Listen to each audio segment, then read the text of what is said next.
All right, very nice and uneventful flight. Made it here to Port of South Louisiana Executive Regional Airport. Reasonable price on fuel, $4.50 a gallon. It's overall just a nice airport, nice FBO. There was absolutely nobody here last time I came here, but I just know that it's a good fuel stop and it's a good place to stop. So we're gonna grab some gas and continue on. Dog 991, radar contact 2 miles east of Reserve. Clear through the New Orleans Bravo airspace out of below 1,500. Cleared into the New Orleans Bravo out of below 1,500, 80991. Dog 991, traffic 11 o'clock, 6 miles southbound. Airbus 320 descending out of 4,600 for 3,000. Insight 991. Pensacola approach Skyhawk 80 at 991, 5,500 chasing the coast eastbound. 991, roger. Altimeter 3015. 3015, 80991. Approach 11, 5198, heading 120 out of 86 for 7,000. District 5198, Pensacola approach, altimeter 3015. Expect visual on my 35. 3015 now for the visual 35, District 5198. I need to get out to Orlando, Florida to be a groomsman in a buddy's wedding, and I've decided to fly myself there in the Skyhawk. This video is more or less a continuation of the previous, where we're discussing the ins and outs of planning and executing a long trip in a little airplane. If you haven't seen the previous video, definitely go check it out. I covered my packing process, weight and balance, and choosing the fuel stops. And all of that was followed by a spectacular sunrise on the first leg of the trip eastbound. I landed in Reserve, Louisiana for a quick fuel stop, and we'll depart Reserve and ask New Orleans approach control if we can follow the south shore of Lake Pontchartrain as we make our way toward the Florida Panhandle. While I chase the beautiful beaches in front of Pensacola and Destin, Florida, I'll talk a little bit about the gear I like to carry in the airplane on long trips, as well as some tips that I've come up with over my years of traveling. The goal is to make it into Orlando Apopka Airport by the end of the day, and so far the weather looks promising, so let's depart Louisiana and continue eastbound.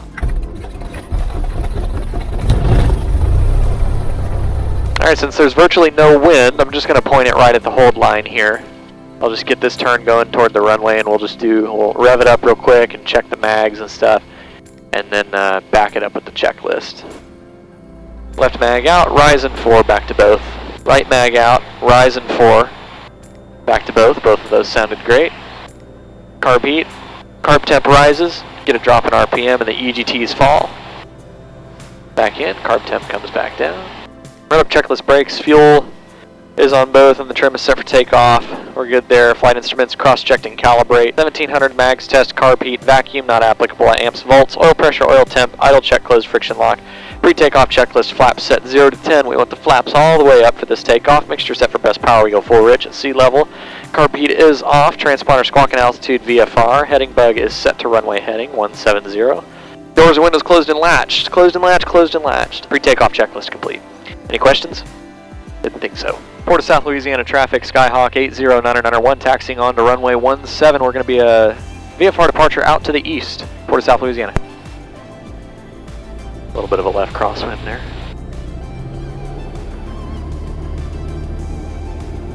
Takeoff power set. Oh, birds. Engine looks normal, airspeed's live, there's 55. He's getting light. There's 60. There's 500 feet. Let's go ahead and make a left-hand turn, and then we can get high enough to talk to New Orleans approach. New Orleans approach, Skyhawk 809991. Skyhawk 4991, New Orleans approach. The Skyhawk 809991 just departed Port of South Louisiana, Alpha Papa Sierra. We're VFR out to Perry Foley, Florida. That's 40 Juliet. I'd like to see if we could transition on the south shore of Pontchartrain. Skyhawk 809991, squawk 0414. 0414 809991. Alright, we are not cleared into the Bravo, so do not enter the Bravo.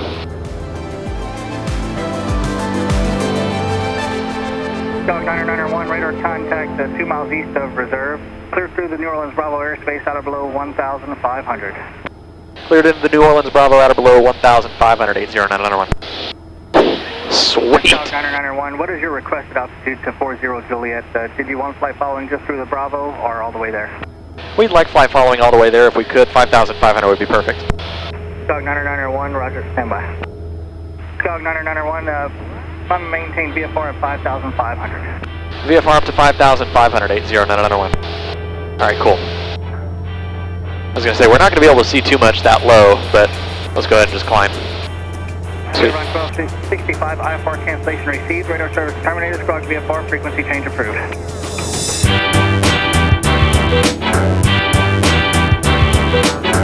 This is cool. He's giving me my my requested altitude, 5,500. Transition along the south shore of Pontchartrain. Here, 4 Hotel Bravo. Roger, expect the I-4 cancellation and Bravo clearance in about 6 miles. Skog 9901, traffic 11 o'clock, 6 miles southbound. Airbus 320 descending out of 4,600 for 3,000. Inside 9901. Cheers, 575, proceed direct Lafayette. 5 Charlie Pop, direct Lafayette. Number 6, Pop Alpha, 4 miles to final approach, fixed turn right heading 330, maintain 2,607 steps to the final approach course. Cleared our nav, remain 36 left approach. We're turning to a 330 and we're cleared for the approach. 6 Pop Alpha. Alright, so just off to our right, you see this little barrier. It's not a barrier island, it's actually part of the mainland. But that shoreline, as you go, I actually see 2 fighter jets down there doing some training. So anyways, we're staying just to the north of that shoreline because right over there is a military training area. It's a restricted airspace and it is hot right now. I'm kind of hungry. I think I'm gonna whip out these bell peppers. Pensacola departure, radar contact, climb maintain 8,000 for now. Bell pepper. You want any? You're a freeloader. You don't get any. Right, 0991, contact approach, 119.0. 119.0, 80991. JT2 wants to maintain 3,000. Pensacola approach Skyhawk 80 at 9901, 5,500 chasing the coast eastbound. 991, roger out. Altimeter 3015. 3015, 80991. Departure 17 Victor Tango, 800 for 1,500. 17 Victor Tango, departure with a contact from VFR request altitude. What altitude did you want? We'll just start out at 1,500, and if we could go up the coastline, that'd be great. 7 Victor Tango, roger. Turn right heading 090 for now, and I'll get you towards the coast. Okay, 17 Victor Tango, 090 on the heading. Trident 82, Trident no factor, no landing weather information open to Melbourne Airport. Trident 82, copy. Trident 82, contact approach 124.85, good day. The seashore is beautiful. That is crystal clear blue water down there. If you'd like, winds are 150. You don't get this kind of fun and a view on an airliner. So all my buddies that are also groomsmen in the wedding that are coming out here, they're all airlining. Number 8 X-ray limit, turn left heading 20. And I am happy with taking the whole day to fly myself. Left 2. Because ultimately it came out to the same cost. 8 X-ray limit. Airlining round trip. 135 or you wanted 8? Right, 0991, contact, they're going to approach 132.1. 132.1, 80991, good day. They're going to approach Skyhawk 80991, 5,500 chasing the coast eastbound. Number 80991, I'm going to approach, checking altimeter 3016. 3016, 80991. When you're planning a long trip like this in a small airplane and, you know, you're PIC, you're in charge of everything and all that kind of stuff, it's good to, you know, keep a few things in mind. And I've got some do's and don'ts jotted down here. Nothing's worse than getting to a gas pump at a fuel stop and your card won't go through for some reason. It could be that it's getting fraud flagged because you're traveling and there's all of a sudden a charge in a different state. It's a good idea to let your bank or your credit card company know that you're traveling. I do that all the time. So carrying multiple payment methods can help kind of like temporarily solve that issue. But just in case you have a card go bad or like the chip won't read or something like that, just carry multiple payment methods with you. And it's a good idea to carry a bunch of cash with you too. Take some basic tools with you. I've got a tool bag in the back of the airplane that's just got, you know, screwdrivers, pliers, cutters, a few crescent wrenches. It's like just something simple, like you get to the airport and one of your nav lights are burned out. I carry spare nav light bulbs, by the way. Contact tower channel 4. Good day. And you just need a Phillips screwdriver to take the little plate off the wingtip and get in there and replace the bulb. And if you don't even have that, you're kind of screwed. Plan a spare day for your travels. You know, like I kind of planned for if something went wrong today and I wasn't able to get all the way to Apopka at the end of the day, is it a real big deal? Well, no, I'd miss the bachelor party. Like, whatever, you know, like I try my best to get there, and I've got most of the day tomorrow as well to try and travel there.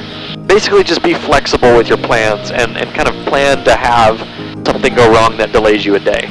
Always be ready to divert if it doesn't look like fuel is going to work out and you're going to start to kind of dip into your reserves if you continue to your destination, just divert.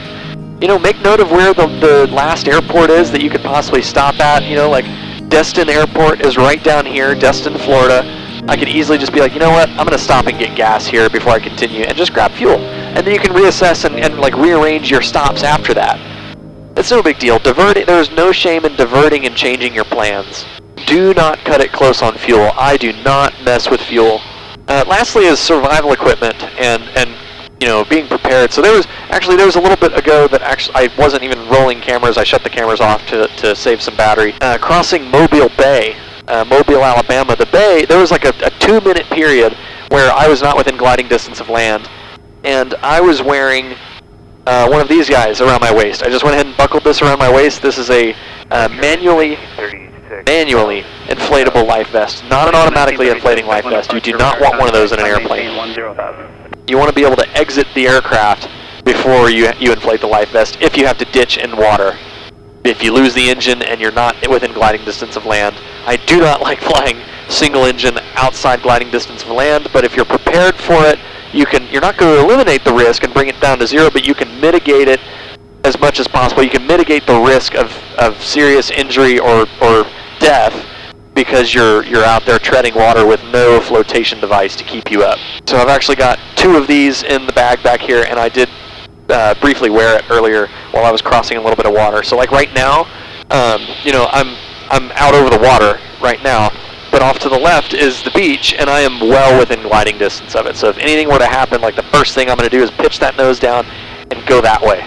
Right back here, let's see, it might just be right behind the seat. There's an orange Pelican right back here on the back of the seat. That's the survival kit. I can just reach back there, grab the handle, and pull it up here. It's got fire starters, first aid kit, thermal blankets, trauma treatment stuff, enough food for 2 people for about 3 days in the form of little protein tablets, and then also a couple of those life straws that you can drink water through, and it purifies the water so you can drink it out of a stream or whatnot relatively safely. So that's the survival kit. There's also a first aid kit. There's one in the survival kit, but there's a separate first aid kit that lives in the airplane, and it's stowed underneath the back seat. And this is the other thing I carry. This is not sponsored by Garmin. They didn't pay me or tell me to say this in any sort of way. I bought this with my own money. I pay for the subscription with my own money. This is a Garmin InReach. There's so many other products out there. There's the Spot. Spot has a similar product. Track Plus, I think that's what it's called, Track Plus. There's tons of companies out there, and some of them are even geared toward aviation.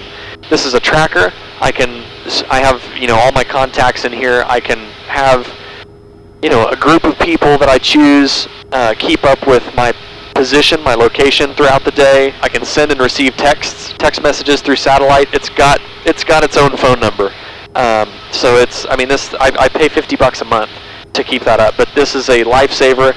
SOS button right there on the side. You peel this open, and then mash that SOS button in it. That's how you use. 80991, contact Tyndall approach 125.2. 125.2, 80991, good day. Tyndall approach, Skyhawk 80991, 5,500. Skyhawk 80991, Tyndall approach, channel timber 3014. 3014, 991. The Garmin InReach, it's got the SOS function. That's how you can summon, search, and rescue. You can text with it in the middle of nowhere. It operates via satellite. I used this thing like crazy in Alaska. And when Miles and I were in Idaho, when we were at the cabin, this is how I was able to communicate with, you know, my parents or friends or anything like that. Like, just let people know where I am and what's up. As long as it's got a clear view of the sky, it can talk to the Iridium satellite network. And that's how you can send and receive texts. I also forgot to mention, in the survival kit is an ACR personal locator beacon. So that's basically like an ELT in an airplane, emergency locator transmitter, but that's for personal use. Really good idea to have something, at least have one of those personal locator beacons with you, where it doesn't do anything but have a big red button on it that you can push and hold, and it sends out a signal, and it'll last for like 72 hours. It's broadcasting your position to the satellites. Those are just some items that I think are important to me. If I left anything out, drop it down in the comments down below. 1132, Roger. And Panama September 3014, stand by for squad. All right, we're starting to go inland now. 1 hour and 13 minutes out. My man Steve-O. What does that mean? It means I can take a sip of my coffee in an hour. I mean, in 13 minutes. Because then that means it's 1 hour out. Perry Foley traffic, Skyhawk 80991, turning final, runway 36, full stop, Perry Foley. And I'm satisfied with 10 degrees of flaps for now. Might get down just a little bit more, and I think I'm going to add 10 more degrees, bring it to flaps 20 here in just a second. But let's roll out of this turn and see how the energy management goes. Yep, let's add another notch. 1 1000, 2 1000, 3 1000. I'm just kind of feeling the airplane here. There we go. We're starting to decelerate, coming down through 75 knots, and that's okay. We're just going to float and let her bleed off the energy once we get down to the runway here. Like I said, we've got to go all the way to the end, so it's okay. Let's give it a little nose up trim, coming down through 70 knots. We're going to blow past the 1,000-foot markers, and that's okay. Give it a little bit of right rudder. And just hold it right here. Hold it right here. There she is. Can't tell which way that wind's coming from. Where the heck is a windsock? Okay. All right, Perry Foley, Florida, second fuel stop of the day, and we've just got one more leg, and it's only about 135 nautical miles from here to Orlando, Apopka. And that's going to be a pretty easy leg. It's going to be VFR. It's just clear skies the whole way. I couldn't have asked for better weather. And I'm making super good time. I'm going to get to Apopka before it gets dark. And everything so far, knock on wood, is going really, really smoothly. I'm really happy with the way the engine's running. The airplane's getting really good fuel economy. We're getting about 15 miles to the gallon today. Just a little bit of a tailwind, which is good. But also we're running it only about 65% power. So we're actually being pretty efficient with how we're running the fuel. But anyways, we're just going to take a moment, stretch my legs, probably go into the FBO, take a bathroom break, and gas up here.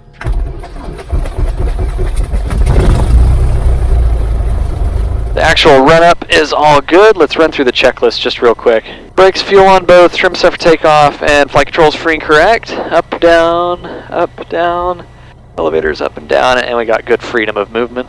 Flight instruments check, cross-checked and calibrated 3011, mixture set for best power. Let's go full rich, we're at sea level, primer is in and locked, and then 1700 mags test, carb heat, vacuum, amps, volts, we checked all of that, everything looked great. Oil pressure and temp, idle check closed, and the throttle friction lock is set, pre-takeoff checklist.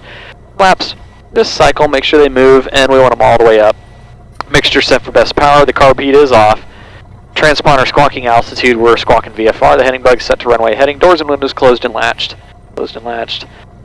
And the landing light on. Strobe lights, let's go ahead and get those on. Time note, 2000 Zulu is the current time. Perry Foley traffic, Skyhawk 80991 is taxiing on to runway 12. We're going to be a straight out departure VFR, Perry Foley. I see a 1-2 on the HSI, and a 1-2 on the compass. Heels down to floor, full power. A little bit of a left crosswind, takeoff power is set. Engine's in the green, airspeed's alive. 50 knots. She's already flying. About 55 knots, she jumps off the ground. Alright, and we're on course. I suppose what I wanted to get across on this video is that, you know, taking a long trip in a little airplane is not a big deal at all. You know, do your research and make sure you know what airports you want to go into, and kind of make sure that they're going to have the amenities you need. But doing something like this is just not a big deal. It's really not a big deal. Just do your homework, do your planning, be ready for your plan to change. Like luckily today, weather has been phenomenal, the airplane's been phenomenal. You know, we just had to go IFR on the first leg to get out of San Marcos, and that ended up being beautiful. Absolutely breathtaking sunset, or sunrise rather. It's no big deal to do something like this. It's just, you're just doing several cross countries in a day. Like today we've got 3 cross country trips, 3 legs. The first 2 were pretty long, you know, really maxing out the range of the airplane, going close to 400 nautical miles. We don't have the long-range fuel tanks in this plane, so we can only, you know, like 450 nautical miles is really about as far as you want to go before you're legit getting into reserves. And then the last leg is only 130 nautical miles, or 99 nautical miles away, 55 minutes out from Apopka, our final destination. It's really rewarding to like, you know, get to your final destination, meet up with your friend or what have you, and just be able to think to yourself, be like, I'm responsible for getting myself here, or, you know, getting, you know, you and your family here, or whatever it is. It seems overwhelming, and you're going really far away from home, and you've never taken your airplane that far. Tango Jack Bush. But it is so easy and so worth it. 80991 Apopka in sight. Number 80991, Roger, just be advised, traffic will be holding over Apopka around 3,000 feet. Radar service is terminated. Squawk VFR for exchange approved. Have a nice day. Squawk and Talk VFR, thanks for the help, sir, 80991. Let's go ahead and do the pre-landing. Brakes, pedal test, they feel good. Landing lights on, autopilot's off. Okay, and carb heat, fuel flaps. Apopka traffic, Skyhawk 80991, approximately 2 miles to the north of the field. We're now entering the left downwind runway 33 will be a full stop, Apopka. Apopka traffic, Skyhawk 80991 is 1,200 feet descending. We're on the left downwind now for runway 33, full stop, Apopka. And we're in the wide arc. First notch flaps, 1 1000, 2 1000, 3 1000. Looks like we're gonna have to roll all the way to the end. And there is no displace threshold on this side. Orlando Apopka, automated advisory, wind 030 at 2 knots, temperature 20 Celsius, 2.4 Celsius, altimeter 3010, density altitude 600, over. Apopka traffic, Skyhawk 80991, left base 33, full stop, Apopka. 1 1000, 2 1000, 3 1000. Apopka traffic, Skyhawk 80991, turning final 33, full stop, Apopka. 500 feet. A little fast and we're a little high, but I'm actually feeling okay about it. Let's see how I feel when I roll out of this turn.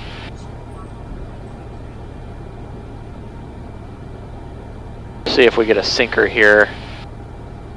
Don't quite want to add another notch of flaps just yet.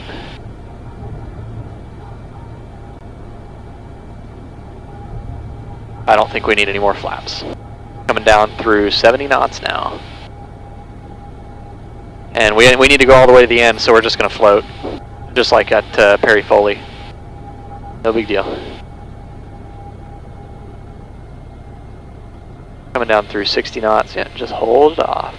Let her tell me when she's ready to stop flying. Nice.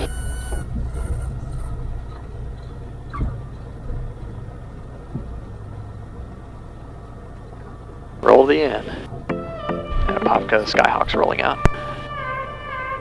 Alright, beautiful. Welcome to Apopka, Florida, our final destination. We got the hangar all closed up. 80991 is behind this locked door, thank goodness. And that's where she will sit for the weekend. So next up is the wedding. How rewarding is that? You fly yourself halfway across the country with all your stuff to be here for a friend's wedding. You flew your own plane. After the wedding, you're gonna go have some fun flying around this beautiful area. Seriously, planning and executing a long cross country in a small airplane is no big deal at all. It's no big deal. It just takes a little bit of planning, do your homework, and break it down into steps. Break it down into each leg. And I can assure you that by doing that, the thought of a trip like that becomes much, much less daunting. All that being said, welcome to Florida.